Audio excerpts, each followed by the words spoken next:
Hello, what's up guys? Tara samahan nyo ako magluto ng isang masarap na pansit tabab dahil last din na namin sa afternoon shift. Kaya naisipan ko magluto ng kakaibang noodles kaya tara, samahan nyo ako. Let's go! So ayun, umpisahan na natin gayatin ng ating sibuyas ng pino upang ilagay natin sa ating gagawing sausawan.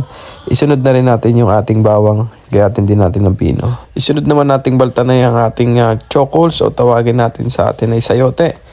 Gamit ang peeler. So, after nun, gayatin natin siya ng maninipis para ilagay sa ating gagawing lutuin ngayong hapong ito. Isunod naman natin ang carrots. Gayatin din natin ng maninipis. Kasunod natin ay pechay. Gayatin din natin upang ready na sa ating gagawing sangkap. At ayun nga, sinimulan ko ng painitin ng ating kawali. Nilagyan ko na siya ng langis upang aking painitin. Lagay na rin natin itong mga ginayat-gayat nating bawang at sibuyas. Sunod naman natin ilagay yung ating karne upang kumapit ang lasa ng ating gagawing lutuin.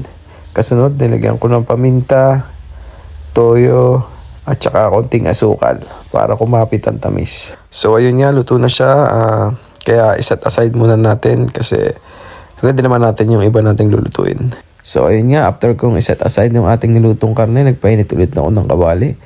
Nilagyan ko ng bawang, sibuyas. So gigisa ko naman ngayon yung ating ginayat-gayat na carrots at saka sayote. So after nga maluto ng ating gulay, sasama ko naman yung karne na ating ginisa kanina. Tapos ko nang lutuin ang lahat.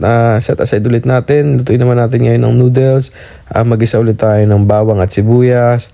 Kasunod natin ilalagay dyan ay mainit na tubig para ready na ang ating noodles pagka ipapakuluan natin.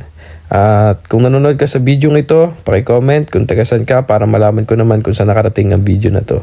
So ayun, lagay na natin yung noodles. Lagyan natin ng paminta, pork cubes. Antay lang natin siya ng mga 10 minutes to 15 minutes para malabog at yun, magiging ready na siya. So ayun na nga, tapos na nating lutuhin ang lahat. Bali naka-ready na yung aluminum foil na paglalagyan ng ating nilutong habab. At ilalagay na natin yung toppings na ating ginisa kanina.